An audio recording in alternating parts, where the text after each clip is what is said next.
Bonjour, j'aime le miel, vous souhaite la bienvenue. On se retrouve au rucher de production. On va venir contrôler donc la production de miel et également prélever des essaims pour pouvoir faire l'introduction des cellules royales que j'ai fait élever.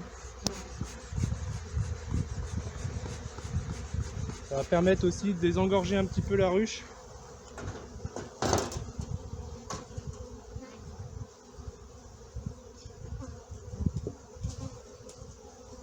Donc ça va permettre de désengorger la ruche et éviter les essaimages. Donc sur celle-ci, il y a de fortes chances que je doive doubler la hausse. Il y avait beaucoup de miel la semaine dernière déjà.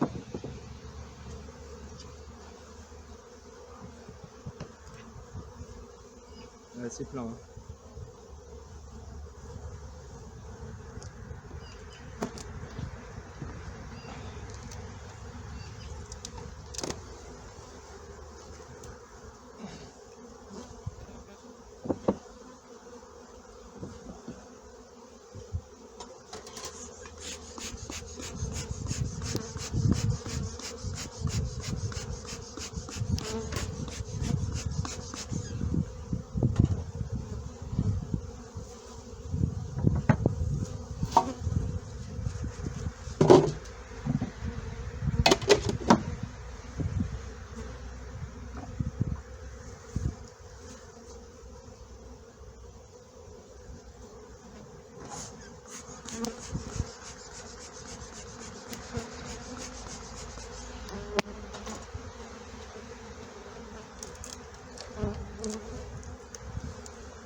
Il y a du monde.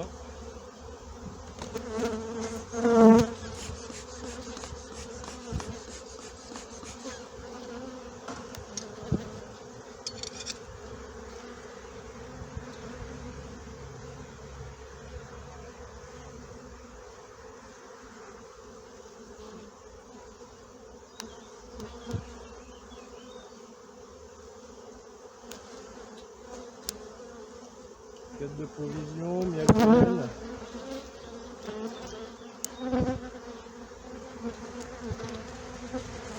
Ça peut partir dans les seins sans problème. Je vérifie que la reine n'est pas là. Il n'y a pas de honte, la reine a peu de chance d'être là.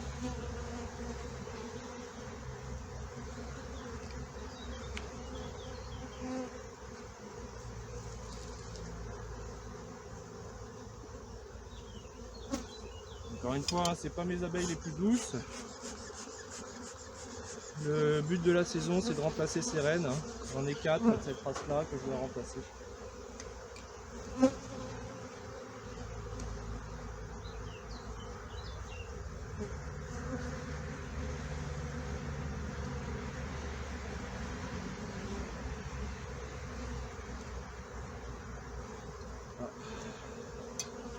Cellule royale. Il est temps d'arriver, d'intervenir.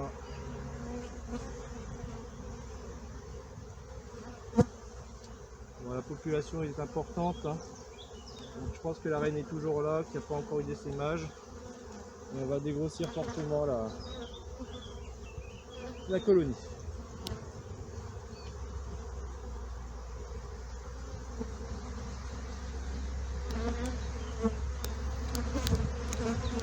Profitez pour faire le tour des cellules royales.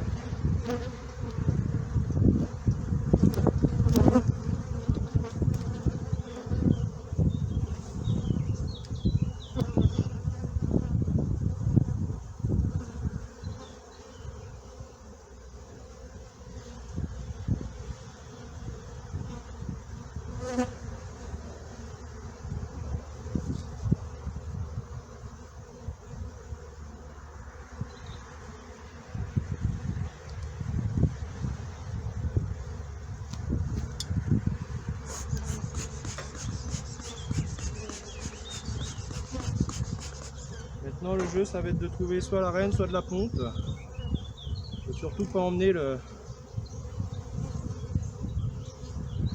la reine dans les seins.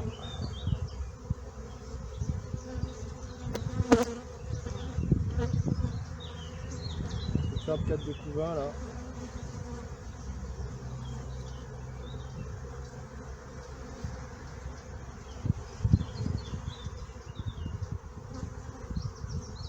Couvain assez jeune.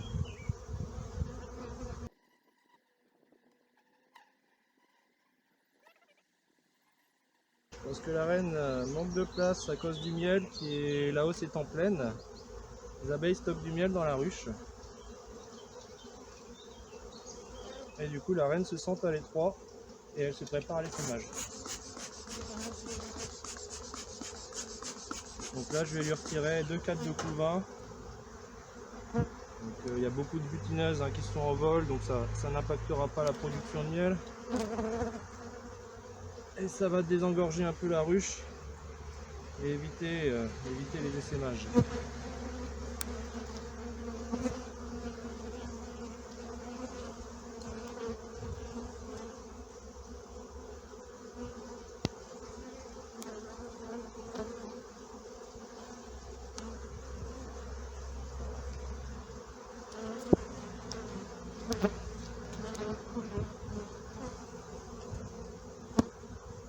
Une trace de marraine pour l'instant.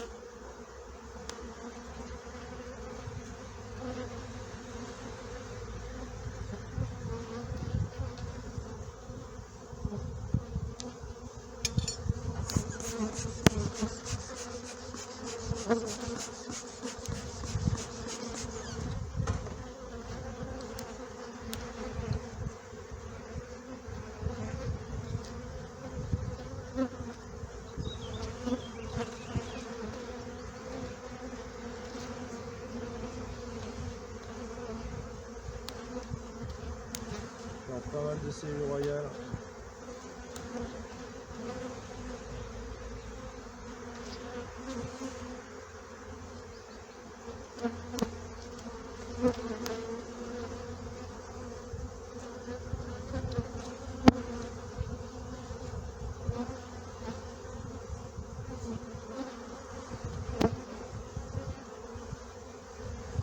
Il y a du miel de partout dans la ruche. C'est une des raisons pourquoi la reine ne peut plus pondre.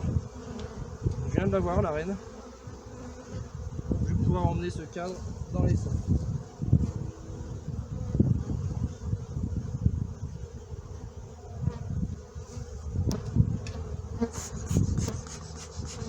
La reine est sur le cadre suivant. C'est de calmer le jeu. Et on va faire le tour de tous les cadres donc pour éliminer toutes les cellules royales. Et éviter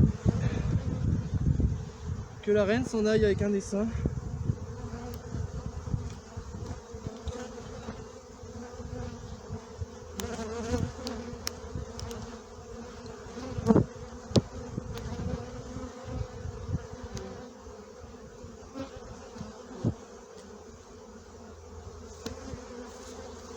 La reine est ici au milieu du cadre.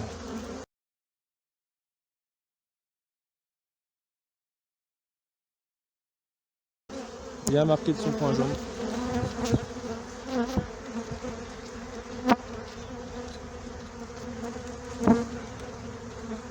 Alors ça vole beaucoup, c'est des abeilles encore une fois qui ne sont pas les plus douces mais qui piquent pas forcément. On reste attentif, délicat.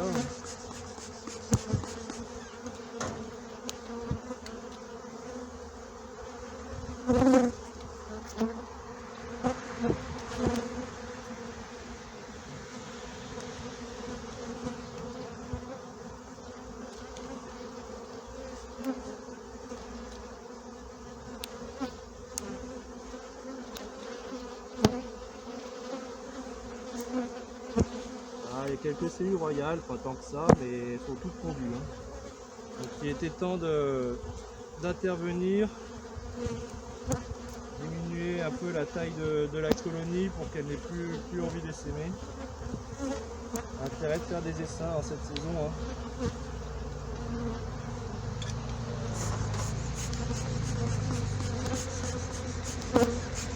Pas très agréable de travailler avec ces abeilles-là.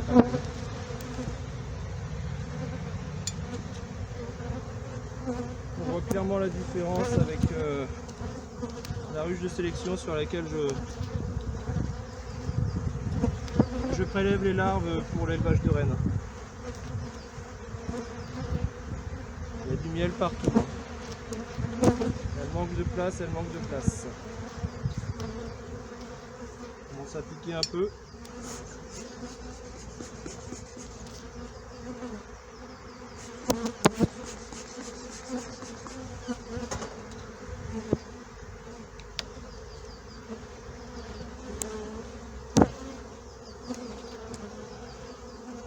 Là, je dois vraiment faire le tour de tous les cadres, éliminer toutes les cellules royales, encourager les abeilles de s'aimer.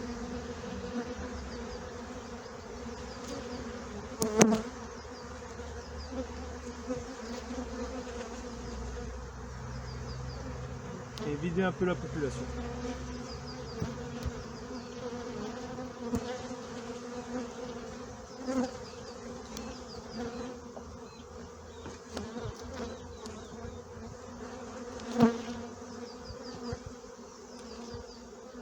Avec 3 nouveaux cadres à construire, elle va bien être bien occupée.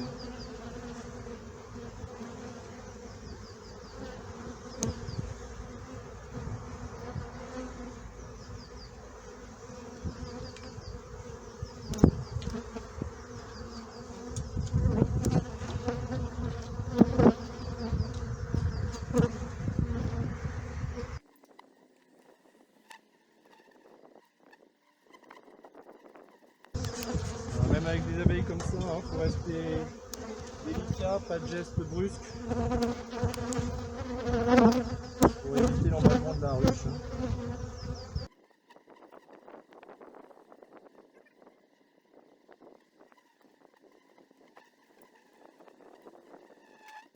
Je remets la hausse et on va pouvoir mettre une deuxième hausse pour leur faire de la place, évacuer le miel qu'il y a dans le corps. Alors, je vous garantis que c'est lourd.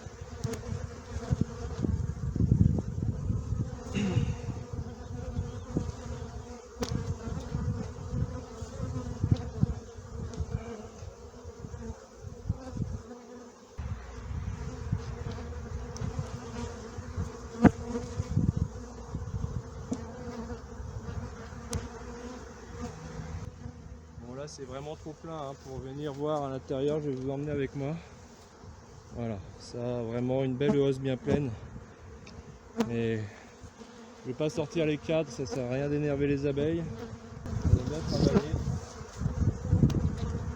On peut leur donner la deuxième hausse. Je vais faire la même chose sur les ruches suivantes. Celle-ci. Celle-ci là au fond c'est une ruche sur laquelle j'ai prélevé la reine en faisant l'essaim, donc elle est orpheline. Probablement que je retirerai la hausse. Et je vous reprends rapidement sur la deuxième, juste pour vous montrer la différence de comportement. Celle-ci est beaucoup plus calme, beaucoup plus douce. C'est vraiment plus facile de travailler avec elle. Hein. Elle ne saute pas au visage, elle reste au cadre. C'est plutôt sympa à travailler. Alors c'est la même race hein, d'abeilles. Bon, sur ces races, j'en ai deux qui sont un petit peu pénibles et deux qui se comportent plutôt bien, mais je préfère y travailler avec mes abeilles noires de ma souche qui elles sont vraiment très très cool.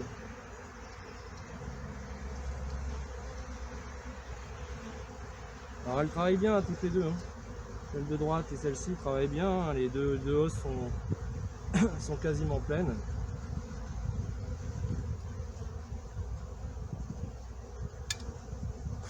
Mais bon, c'est quand même bien plus agréable de travailler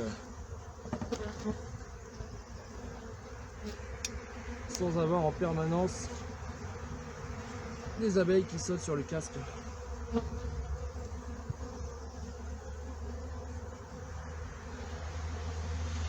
Ici c'est pareil, hein. Il manque de place.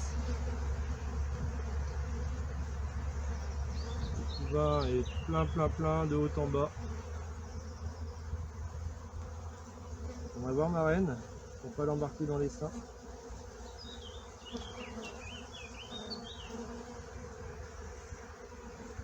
On va désengorger encore une fois en prélevant un beau cadre de couvain sur laquelle je viendrai mettre la cellule royale.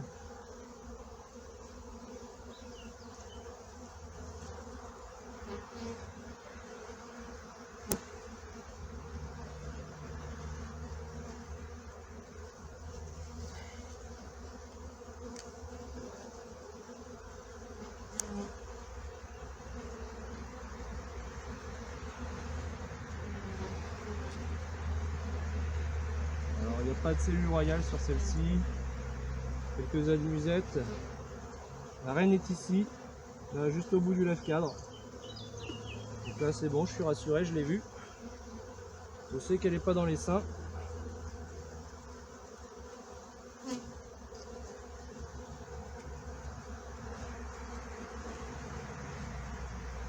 Alors ici on a encore un cadre de couvain. Donc, je vais lui donner à bâtir 3 cadres et une hausse supplémentaire.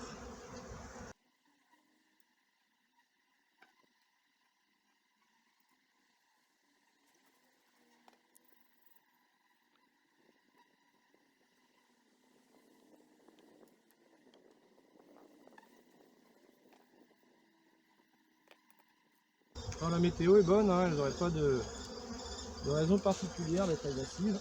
Oh,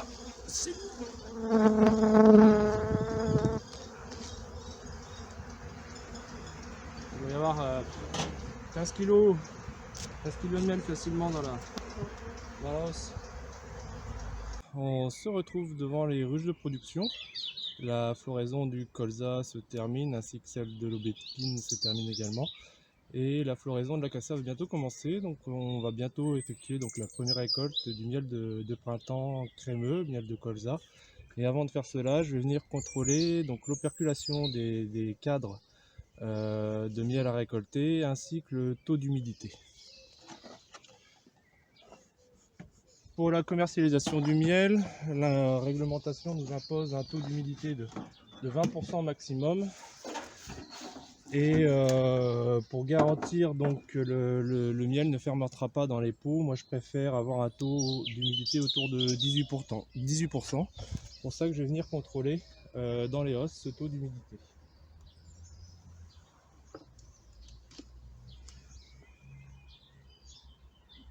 Donc sur la hausse du dessus, hein, je pense pas que ce soit nécessaire de venir contrôler.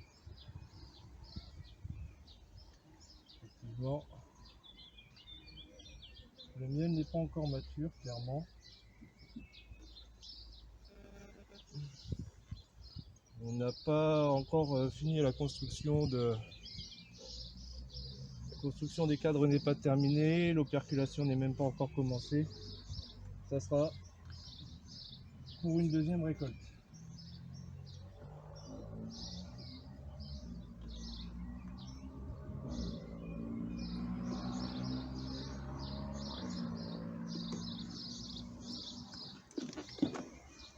Ce qui m'intéresse, c'est de venir contrôler donc la première hausse qui a été mise, qui elle est bien pleine et dont le miel doit être prêt à être récolté. Je vais venir contrôler un cadre du milieu.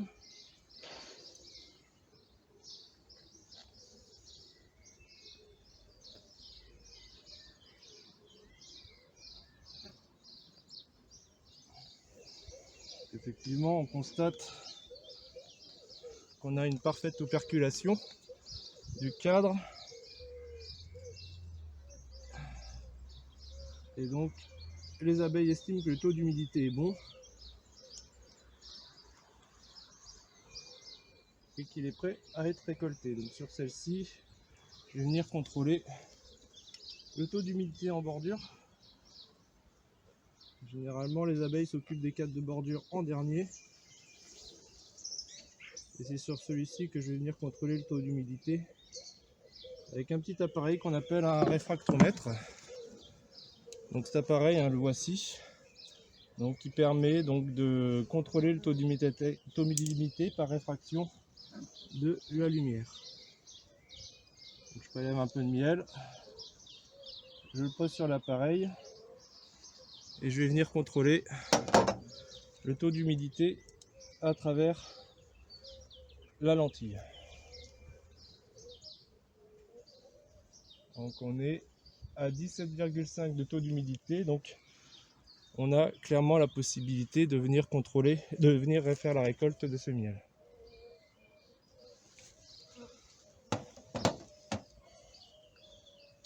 Voilà, donc je vais pouvoir refermer et préparer la récolte de ce miel d'ici 2-3 jours pour faire la première récolte du miel de printemps qui deviendra donc du miel crémeux.